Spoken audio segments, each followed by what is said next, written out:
ಶಿವಣ್ಣ ಅಂತ ಒಬ್ಬ ವ್ಯಕ್ತಿಯನ್ನು ವಶಕ್ಕೆ ತಗೊಂಡಿದ್ದಾರೆ. ಯಾವ ಗ್ರಾಮದ ಪಕ್ಕದಲ್ಲಿ ಕಳ್ಳಬ್ಬೆ ದೊಡ್ಡಿ ಅನ್ನುವ ಗ್ರಾಮ ಇದೆಯಲ್ಲ, ಆ ಗ್ರಾಮದ ಪಕ್ಕದಲ್ಲಿ ಹುಲಿಗಳ ಸತ್ತು ಹೋಗಿರೋದು. ಕಳ್ಳಬ್ಬೆ ದೊಡ್ಡಿ ಗ್ರಾಮದಲ್ಲಿ ಶಿವಣ್ಣ ಆತ ಹಸುಗಳನ್ನು ಸಾಕೊಂಡಿದ್ದಾನೆ. ಆತನ ಹಸುವನ್ನೇ ಹುಲಿ ಕೊಂದಿತ್ತು.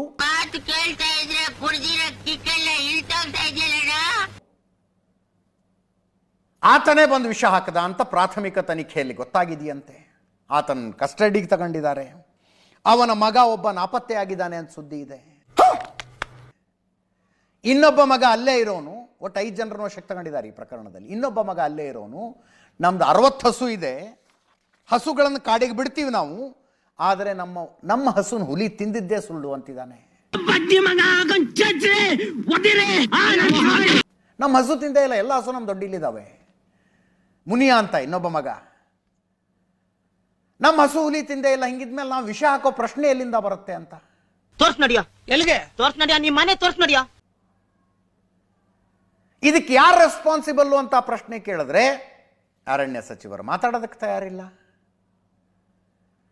ಫಾರೆಸ್ಟ್ ವಾಚರ್ಗಳಿರ್ತಾರೆ, ಗಸ್ತು ತಿರುಗ್ತಾ ಇರ್ತಾರೆ, ಅವರು ನೋಟ್ ಮಾಡ್ಕೋತಾರೆ ಯಾವ್ಯಾವ ಪ್ರಾಣಿಗಳು ಎಲ್ಲೆಲ್ಲಿ ಸೈಟಿಂಗ್ ಆದವು ಅಂತ.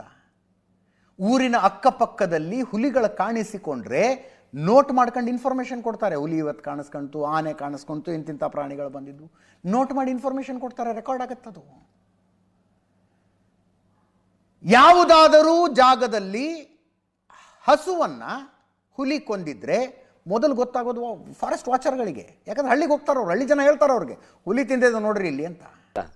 ಎಂಥ ಬುದ್ಧಿವಂತ, ಏನೆಲ್ಲ ಯೋಚನೆ ಮಾಡಿ ಅದಕ್ಕೆ ಪರಿಹಾರ ಕೊಡೋದು ಇನ್ನೊಂದು ಮತ್ತೊಂದು ಪ್ರಾಸೆಸ್ ಶುರುವಾಗತ್ತೆ.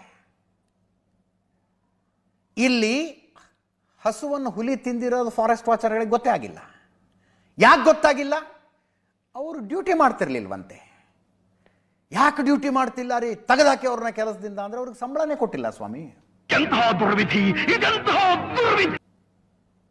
ಅವ್ರಿಗೆ ಸಂಬಳ ಹೋಗಿರ್ಲಿಲ್ವಂತೆ. ದಿನಗೂಲಿ ಕೊಡ್ತಾರೆ ರೀ ಅವ್ರಿಗೆ, ದಿನಗೂಲಿ ಕೊಡ್ತಾರೆ. ಫಾರೆಸ್ಟ್ ಡಿಪಾರ್ಟ್ಮೆಂಟಿನ ಅತಿ ದೊಡ್ಡ ದುರಂತ ಅಂತ ನನಗನ್ಸೋದು, ಯಾರು ಕಾಡನ್ನು ತುಂಬ ಚೆನ್ನಾಗಿ ಅರ್ಥ ಮಾಡ್ಕೊಂಡಿದ್ದಾರೋ, ಕಾಡಿನ ಮೂಲೆ ಮೂಲೆಯನ್ನು ಯಾರು ತಿಳ್ಕೊಂಡಿದ್ದಾರೋ ಅವರೆಲ್ಲರೂ ಸ್ಥಳೀಯರು. ಅವರು ಕಾಂಟ್ರಾಕ್ಟ್ ಬೇಸ್ ಮೇಲೆ ಕೆಲಸ ಮಾಡ್ತಾರೆ.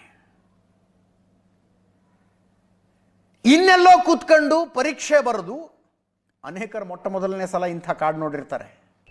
ಇದು ಆಕ್ಚುಲಿ ಚೆನ್ನಾಗಿರೋ ಅಂಥವ್ರಿಗೆ ಸಂಬಳ ಕರೆಕ್ಟಾಗಿ ಬರ್ತಾ ಇರುತ್ತೆ. ಅವರಿಗೆ ಕಾಡು ಪ್ರಾಣಿ ಎಲ್ಲವನ್ನು ಬುಕ್ ಓದಿ ತಿಳ್ಕೋಬೇಕು. ಅವರು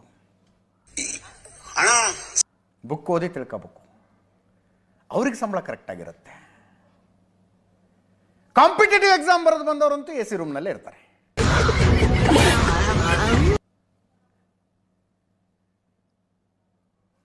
ದುರಂತ ಇದು. ಈ MTV ಸಿಟಿ ಯುಗದಲ್ಲಿ ಖುಷಿಯಾಗಿರ್ಬೋದು.